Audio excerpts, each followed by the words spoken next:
Hello everyone, welcome back to my YouTube channel. So let's start today's video. तो मैं आपको बताने वाली हूँ इस व्लॉग में कि मैं सुबह उठने के बाद क्या क्या करती हूँ। तो सबसे पहले मैं उठने के बाद मैंने अपना बेड बनाया। बेड बनाने के बाद ही मैंने सोचा कि मुझे बेडशीट चेंज कर लेनी चाहिए, तो फिर मैंने फिर से बेड बनाया।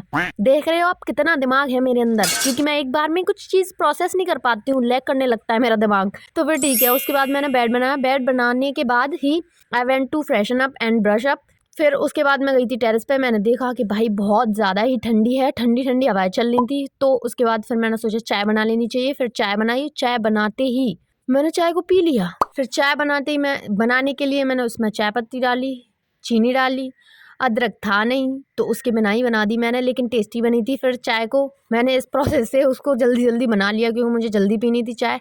तो उसके बाद मैंने चाय बनाने के बाद कप में कर ली अपने, और शांति से बैठ के पीने के लिए चली गई थी मैं, क्योंकि मुझे एक शांत जगह चाहिए चाय पीने के लिए। तो सबसे पहले मैंने चाय पी ली। चाय पीने के बाद ही मेरे को नहाना भी था, आज हेयर वॉश करना था। तो I went to take a shower and hair wash. तो फटाफट से मैं वहाँ चली गई, और मेरे को बाल सुखाने थे, क्योंकि बहुत ज़्यादा ही मेरे सर में दर्द होने लगता है अगर जिस दिन मैं हेयर वॉश कर लेती हूँ सर्दियों में। तो if any girl is relating with me then comment it below. मुझे ज़रूर बताना आपके साथ ऐसा होता है या नहीं, क्योंकि बेसिकली मेरे साथ होता है। कम से कम मुझे पता तो चले किसी के साथ होता भी है या एब नॉर्मल है मेरे साथ ही कुछ। मैंने सोचा कि मुझे रूम हीटर के सामने ही चला जाना चाहिए, तो मम्मी ने हाथ लगा दिए थे। सो हाँ, यहाँ पे मैं आराम से बैठ के अपने हाथ पैर सेक रही थी। बाल ड्राई होते जा रहे थे, तो इसका कोई इशू नहीं था, मेरा सही था। नहाने के बाद ही मैंने सोचा कि अब मुझे पढ़ाई करनी चाहिए, मतलब करनी नहीं चाहिए, मैं सबसे पहले पढ़ाई करने ही बैठ जाती हूँ। क्योंकि आज मैं शाम को ना लेट उठी थी, रात को लेट सोई थी। इस वजह से मैं सुबह लेट उठी थी, और लेट उठने की वजह से ही फिर मैंने पढ़ाई नहीं करी थी सुबह उठने के बाद ही। तो इस वजह से मैंने सोचा एकदम फ्री होके ही पढ़ाई करूंगी। तो फिर यहाँ पे मैं पढ़ाई करने के लिए बैठ गई थी, तो जिसमें मुझे नोट्स बनाने थे इंडियन एविडेंस एक्ट के, जो कि मेरे सिलेबस में नहीं आने वाला है। देख रहे हो, जो पेपर में आता है वो तो मेरा पढ़ने का मन करता ही नहीं है भाई। मतलब पेपर में जो आ रहा है वो नहीं पढ़ रही हूँ, अलग ही कुछ चल रहा है। तो इंडियन एविडेंस मेरे एग्जाम में इस बार नहीं आ रहा है, आता नहीं है बेसिकली फर्स्ट ईयर में, इस वजह से। तो फिर मैंने किया नहीं, वो ही किया, सॉरी, वो करते ही मेरे को, लेकिन मैंने वो किया क्योंकि मुझे इंटरेस्ट है उसमें, जो फील्ड लिया है उसको पढ़ने में होता है। जब मेरे आएगा एग्जाम में तब मैं नहीं पढ़ूंगी उसे, लेकिन अभी मेरा पढ़ने का मन करता है उसे।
हाँ, तो जो मैं नोट्स बनाते जा रही थी ना, उसका ही फिर मैं पढ़ने के लिए, उसकी रीडिंग वगैरह भी तो लेनी होती है, इस वजह से फिर मैं उसका पढ़ने के लिए ही बैठ गई थी। उसकी बुक थी मेरे पास, तो इस वजह से मैंने बुक ली और आराम से बैठ के पढ़ने लग गई, क्योंकि टेबल पे बैठे बैठे थक जाते हैं। उसके नोट्स बनाए थे मैंने काफ़ी देर तक, क्योंकि समझना भी होता है और टाइम भी लगता है। एक लेक्चर को कई बार देखना पड़ता है, इस वजह से कई बार इसलिए देखना पड़ता है क्योंकि एक बार में समझ नहीं आता। सो बेसिकली मैं यहाँ पे अपना नोट्स बना लिए, उसके बाद उसकी रीडिंग के लिए बैठ गई थी। तो मेरे पास बीएनएस का तो वो था नहीं बुक, इंडियन एविडेंस का ही था, तो इस वजह से मैंने वही पढ़ा था बैठ के।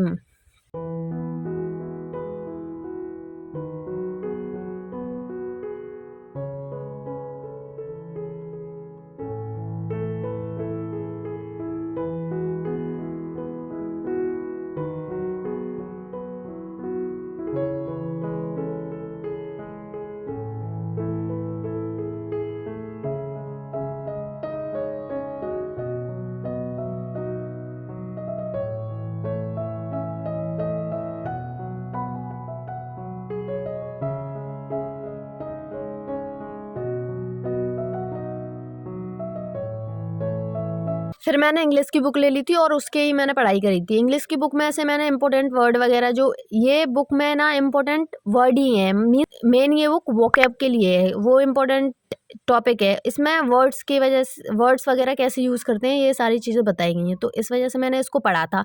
और इसका लिखने का मेन कुछ था नहीं, लेकिन मैं करती जा रही थी फिर भी, क्योंकि अपने अकॉर्डिंग इस वजह से। तो सुबह में मेरा यही रूटीन रहता है पढ़ाई का और ये सब। So thanks for watching, bye bye, take care.